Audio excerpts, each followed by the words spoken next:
ጋይስ ሊፍት ያለው ቤት አይታችሁ ታውቃላችሁ? አሁን ወደ ታች ልውሰዳችሁና ከዛ እንዴት እንደሚመስል ላሳያችሁ። ወዴት እየሄድኩ እንደሆነ ማለት ነው። ሊፍት ያለው ቤት ነው ይሄ። isn't it beautiful? just ቪላ እኮ ነው በቃ እንደ ግራውንድ ይሄ G+2 ምናምን አላ G+2 ነው ቤቱ። ከዛ እንትና ሊፍት አለው። አሁን ወዴት እንደምወስዳችሁ ላሳያችሁ። በጣም የሚያምር ቤት ነው። በጣም ወጣን። ወዴት እንገባለን መሰላችሁ? ቡም ጂም አለ የራሱ ጂም። how beautiful that is man, look at this። ከዛ ሌላ ደግሞ ከዚህ ጂም ወጥቼ ወዴት እንደምወስዳችሁ ላሳያችሁ። ደረጃው ለራሱ እንዴት አባቱ እንደሚያምሩት። ይህ ቤት በጣም ሴክሲ የሆነ ቤት ነው። ዋው! ይህ ማለት ነው ቲኤተር ሩም ነው። ላይክ ጋይስ ተመልከቱት። this is the theater room። እንደዚህ ቤቱ እንትን በሩ ሲዘጋ እንዴት እንደሚያምር ላሳያችሁ ፈልጋለሁ። ተዘጋ ተለበል ይሁት። ዋው! ጨልም ይላል። በስማ ይሁት። ሲኒማ ቤታችሁ ነው። ስክሪኑ እዚህ ጋር ነው ያለው። isn't this so good? ማርያምን እኔ ግን በቃ ቤት ምናምን እየዞርኩኝ በቃ አሳያችኋለሁ ካሁን በኋላ። የሚገራርሙ ጸዴ ቤቶች አይ ቲንክ እናንተም እየወደዳችሁ ነው አይደል? እስኪ አራት ብላችሁ ጻፉልኝ። ይሄኛው ደግሞ ማለት ነው ሊቪንግ ሩም ነው።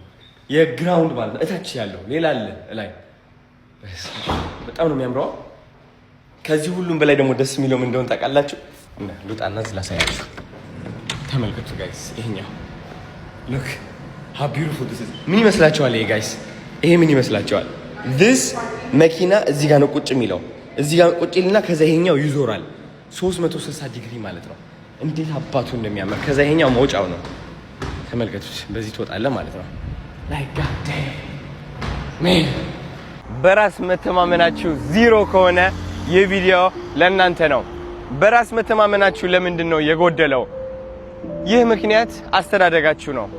ያደጋችሁበት ቤተሰብ፣ ማህበረሰብ፣ ጎረቤቶቻችሁ፣ መምህሮቻችሁ፣ የተማራችሁበት ትምህርት ቤት፣ ጓደኞቻችሁ፣ እነዚህ ሰዎች ማንነታችሁ ቀርጸውታል። ማን እንደሆናችሁ ተነግሯችኋል። ተረዳችሁኝ? የምታውቁት ማንነት አለ። እኔ እኮ ያቺ ሴት ለፍቅር ጠይቄ የተከዳው ሰው እኮ ነኝ። እኔ እኮ ያ ፍቅረኛዬ ቺት ያደረከብኝ ሴት እኮ ነኝ። ቆንጆ አይደለሽም ያለኝ ሴት እኮ ነኝ። እኔ እኮ እነዛ ሰዎች የሳቁብኝ ሰው ነኝ የሚለው በጣም ብዙ መጥፎ የሆኑ ታሪኮች ተሸክመን የምንኖር ሰዎች ነን። በራስ መተማመን ማለት ምንድን ነው? በራስ መተማመን ማለት የድሮ ታሪክን ከድተ ወደ አዲስ ማንነት መሻገር ማለት ነው። የድሮ ታሪክ መክዳት የማይችል ሰው ሁሌም ድሮ ላይ ይኖራል። ድሮ ላይ ያለ ሰው ደግሞ መቀየር አይችልም ጋይስ፣ መቀየር አይችልም። ስለዚህ ያለፈው ህይወታችሁ ላይ ያጋጥማችሁ ምንም አይነት መጥፎ ነገር ካለ ሁሉም ነገር መክዳት ይኖርባችኋል። የኔ አይደለም ይህ ነገር ለኔ አይደለም ያጋጠመው ለዛ ሰው ነው ያጋጠመው ብላችሁ ብትከዱ ይሻላችኋል። እውነቴን ነው የምላችሁ እንጂ ታሪክ ተሸክማችሁ ወደፊት መቀጠል አትችሉም። በራስ መተማመን ማለት ደግሞ የድሮን ታሪክ ከድተህ የፊቱኛውን ማንነት ወዳንተ መጎተት ማምጣት ማለት ነው። ይገባኛል ማለት ነው። ሰው አለመፍራት ነው። ሰው እንዲረዳህ አለመጠበቅ ነው። ህይወታችሁ ከዛ ይቀየራል። እወዳችኋለሁ። ቡም። እናት ሰው ለማስደሰት ያለሽ ፍላጎት ማለት ነው እዚህ ጋር ማድረግ አለብሽ። አይሽዋ የመሬት እዚህ ጋር እንኳን ባንቺ ሊደሰቱ ቀርቶ በራሳቸው መደሰት አልቻሉም። ስሚ ልንገርሽ፣ በራሳቸው መደሰት አልቻሉም። እንኳን አንቺ ሊረድሽ ቀርቶ በራሳቸው መረዳት አልቻሉም።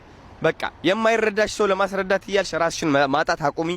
የማይደሰት ሰው ለማስደሰት እየሞከርሽ እየለፋሽ ኢነርጂሽን ሉዝ ማድረግ አቁሚ። ቢካዝ መጨረሻ ላይ ታውቂዋለሽ አንቺ ማታ ብቻሽን ስተኝ ይዛው ተዳክመሽ መንፈስሽን አጥተሽ ማን እንደሆንሽ ግራ ገብቶሽ ነው የምትተኚው። ይሄ ደግሞ በቃ ይደብራል። ተረዳሽኛ? እንደዚህ ያልክ ህይወት በጣም ይሰለቻል። በቃ ስለዚህ ሰውን ለቀቅ ማድረግ ተማሪ። የሰው አስደሳች መሆን አቁሚ። ከፈለጉ ይሳቁ፣ ከፈለጉ ያኩርፉ፣ ከፈለጉ ያልቅሱ። ምን አገባሽ አንቺ? ምን አገባሽ? ራሳቸው የማስደሰትና የመረዳት አቅም ከሌላቸው ማን ስለሆንሽ ነው አንቺ ሰው አስደሳችና አስረጂ የምትሆኚው? ምን አገባሽ? ምን አገባሽ ነው? እሰይ ያልሽ ትኖሪያለሽ ህይወትሽን። የዛኔ ነው ህይወትሽ መቀየር የሚጀምረው። ልንገርሻ እንዴ አንዳንድ ሰዎች ራስሽን ስትመርጪ ይናደዳሉ። ራስሽን ስትመርጪ ይናደዳሉ። መሄድ ማትፈልጊበት ቦታ ካለ አልሄድም ስትይ፣ መጀመር የምትፈልጊው ቢዝነስ ካለ የራስሽ መንገድ ካለ እመርጣለሁ ስትይ የሚደብራቸው ከሆነ እኔን ካልሰማሽኝ እኔ እንደዚህ ካላረግሽ እያሉ እየለፈለፉ የሚናደዱ ሰዎች ከሆኑ ያው ሂዱና በእናንተ ህይወት ተናደዱ። መጀመሪያ በእኔ ህይወት ከመናደዳችሁ በፊት የእናንተ ህይወት ቅጡ ጠፍቶበታል። እንደዚህ አይነት ሴት ከሆንሽ ህይወትሽ በጣም ነው የሚቀየረው። እኔ እውነቴን ነው የምልሽ፣ ከልቤ ነው የምመክርሽ። በተግባር ያደረኩትና ያየሁት ለውጥ ስለሆነ ነው። እኔ ከልጅነቴ ጀምሮ ሰው አስደሳች ነበርኩኝ። በቃ በሰው ለመወደድ ምናምን እያልኩኝ ራሴን ያጣው ሰው ነበርኩኝና በቃ ምንም ጥቅም የለውም። ተረዳሽ? ያ ጸባዬ ምን አደረገኝ? ወደ ድህነት አስገባኝ። ወደኩኝ፣ ከሁሉም ሰው በታች ሆንኩኝ። በቃ ራሴን ጠላው ምናምን። ግን ደግሞ ሰው ማስደሰት አቆሜ ራሴን ማስደሰት ስጀምርስ በቃ ጀስት አይ ቢኬም ፍሪ፣ ነፃ ሆንኩኝ። የምፈልግበት ደረጃ በቀላሉ መድረስ ቻልኩኝ። እና ይህ ላንቺ ምክር ነው፣ የወንድምነት ምክር። በርችልኝ። ቻው